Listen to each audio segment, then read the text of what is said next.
भारत सेवक समाज के मंडलीय सम्मेलन में समाज सेवियों को किया गया सम्मानित। बताते चलें कि रोटरी भवन में भारत सेवक समाज का छठा मंडलीय सम्मेलन आयोजित किया गया। सम्मेलन के मुख्य अतिथि भारत सेवा समाज के संरक्षक स्वामी केशवानंद जी। इस अवसर पर उन्होंने भारत के सेवा समाज की उपलब्धियों को बताते हुए कहा कि यह संगठन पूर्णतः गैर राजनीतिक है और यह संगठन समाज सेवा में आगे आया है। गुलजारीलाल नंद जवाहरलाल नेहरू की स्थापना की थी, मार्गदर्शन अनुसरण करते हुए आगे बढ़ रहे हैं। समाज सेवा में लगे हुए बरेली में आयोजित किया जा रहा है। सबको समाज सेवा में लगे रहने के लिए कहा कि समाज सेवा करते हुए बड़ी भक्ति होती है। अवसर पर भारत के समाज के महासचिव अजय शुक्ला ने बताया कि आज भारत समाज के संरक्षक स्वामी केशवानंद के साथ हैं, जनता की सेवा कर रहे हैं।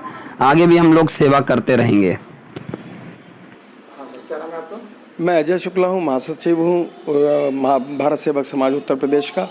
आज हमारे भारत सेवक समाज का ये उत्तर प्रदेश का सम्मेलन हो रहा है, जिसमें कि हम खुशनसीब हम लोग हैं कि हमारे जो संरक्षक हैं, जो हमारे केशवानंद जी, स्वामी केशवानंद जी, जिन्होंने जो हमारे संरक्षक भी हैं, अध्यक्ष भी हैं, उनका आज यहाँ पर हम लोगों ने स्वागत भी किया है।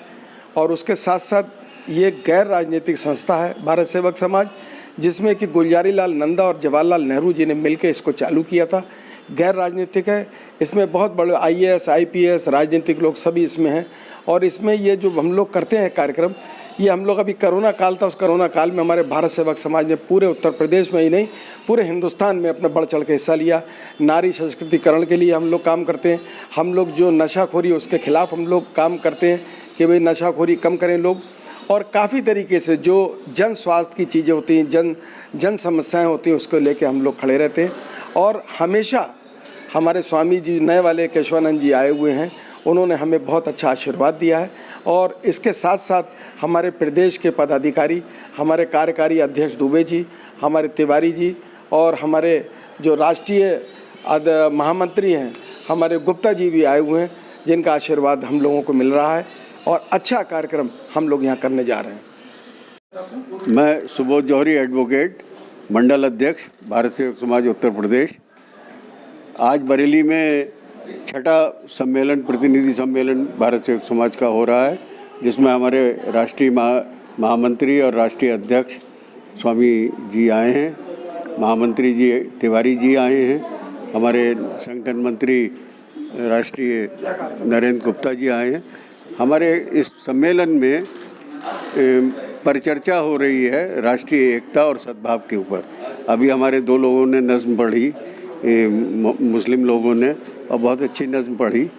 तो आज यहाँ पर हमने 7 लोगों को सम्मानित भी किया है बरेली के, जिन्होंने समाज सेवा के क्षेत्र में, रक्तदान के क्षेत्र में और बड़ी बड़ी उपलब्धियाँ प्राप्त की हैं। उन लोगों को हमने सम्मानित किया है, 7 लोगों को बरेली रत्न पुरस्कार से।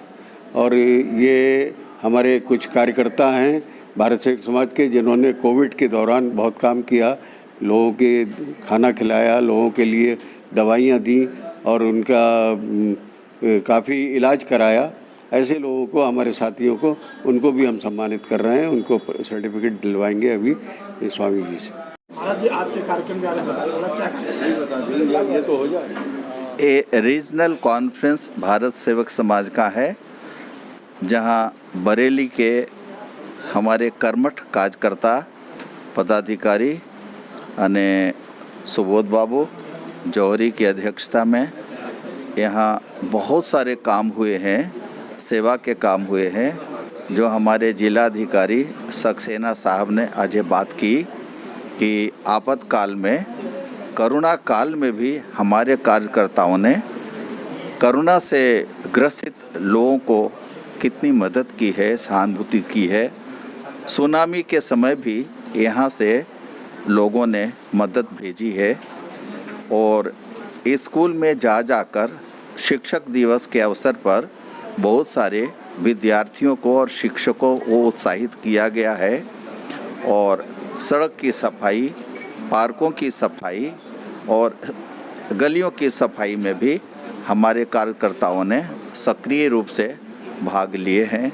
हमारे पास में जो भी साधन है, जो भी मैन पावर है, जो भी रिसोर्सेस हैं, साधन है, सबका सदुपयोग करके हम गरीब बच्चों के लिए, गरीब महिलाओं के लिए और जो भी निर्धन समाज है उसको शिक्षा के लिए उत्साहित करते हैं, उनके मनोबल बढ़ाते हैं, उन्हें हतोत्साह ना होने दिया जाए, इसके लिए हमारे सक्सेना साहब ने अपनी रिपोर्ट में प्रस्तुत किए हैं जो बहुत उत्साहजनक है। बरेली का हमारा ये रीजनल ये क्षेत्रीय संगठन बहुत मजबूत है और आज के इस सम्मेलन में दिल्ली से भी प्रतिनिधि आए हैं, मिर्ज़ापुर से प्रतिनिधि आए हैं, मैं स्वयं गुजरात के द्वारका से आया हूं और कई दूसरे डिस्ट्रिक्ट से भी हमारे हाथरस से आए हैं और कानपुर से आए हैं। सब लोग इतने उत्साह हैं, शाहजहांपुर से हाथरस सब आए हैं और हमारे जितने कार्यकर्ता हैं पुरस्कृत हमारे जो नागरिक हैं वो सबको सम्मानित किया गया है। ये भी समाज के लिए बहुत आवश्यक है। सम्मान से उत्साह बढ़ता है और छोटे बच्चों को आप एक छोटा सा चॉकलेट दो वो भी उतना ही उत्साहजनक है और किसी को नोबेल पुरस्कार दो वो भी उतना ही उत्साहजनक है। किसी को पद्म भूषण दीजिए या पद्मश्री दीजिए, वो सब उत्साह के लिए ही प्रतीक रूप में है। तो हमारे जितने अच्छे काम करने वाले कार्यकर्ता हैं, लाखों शख्सियतें ऐसी निकलेंगी जिन्होंने अपनी खिदमत और अपनी सेवा के जरिए से न सिर्फ इस पूरे बर्रे सगीर में अपना नाम पैदा किया बल्कि पूरी दुनिया में आज भी उसकी चमक और दमक दिखाई देती है। उन्हीं शख्सियतों में राधे श्याम कथावाचक जी की एक अजीम शख्सियत है कि जिन्होंने अपने ज़माने में एक अहम काम किया और इस बरेली शहर की तो तस्वीर ही एक अलग है। एकता और मोहब्बत और प्यार से बनी हुई ये सरजमीन, जहां एक तरफ अगर हम इस बरेली शहर का अगर तहकीकी जायजा लेते हैं तो यहाँ 22 मंदिर ऐसे हैं जिसे सिर्फ और सिर्फ मुसलमानों ने अपने हाथों से जिसकी तामीर की है। हाफिजुल मुल्क हाफिज रहमत खान 1707 में वाली रोहिलखंड हुए। उसके बाद में उन्होंने गौरी शंकर का मंदिर पीलीभीत की सरजमीन पर बनाया। तो साथ ही मस्जिद बीबी जी जो हाफिज रहमत खान की बहन हैं, उन्होंने जब इसको बनाया तो वहाँ के लोगों ने ये कहा कि आपने सिर्फ एक मस्जिद बनाई है, ये कैसा एकता का शहर है। तो उन्होंने शिव शंकर का मंदिर वहीं पर फिर बराबर में तामीर किया।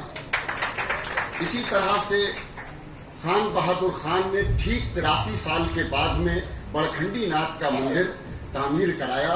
मैं जब 91-92 में जब मैं रिसर्च कर रहा था तो उस जमाने में बड़खंडी नाथ में गया तो वहाँ पर एक फारसी में कतवा हुआ करता था जिसमें लिखा हुआ था कि इबादत गाह खान बहादुर खान नमूदास।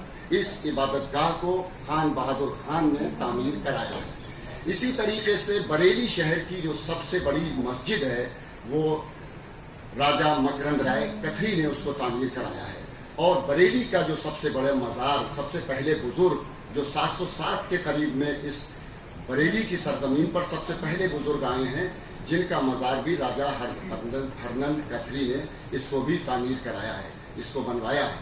और हाफिज रहमत खान जब शहीद हुए तो उनके मज़ार को और उनके मज़ार की जो जगह है वो राव पहाड़ सिंह ने दी है, जो तकरीबन 100 बीघे ज़मीन थी। आज वहाँ पर मैं समझता हूँ कि 2 गज ज़मीन भी मौजूद नहीं है। ये बड़े अफसोस की बात है। सिर्फ ये कहा जा सकता है कि कुछ नक्श तेरी याद के बाकी हैं अभी तक, दिल बेसरो सामा सही मीरा नहीं है। सिर्फ हाफिज रहमत खान का सिर्फ मकबरा ही दिखाई देता है। बहरहाल एक तवील तारीख है कि अगर इस बरेली पर बहस की जाए और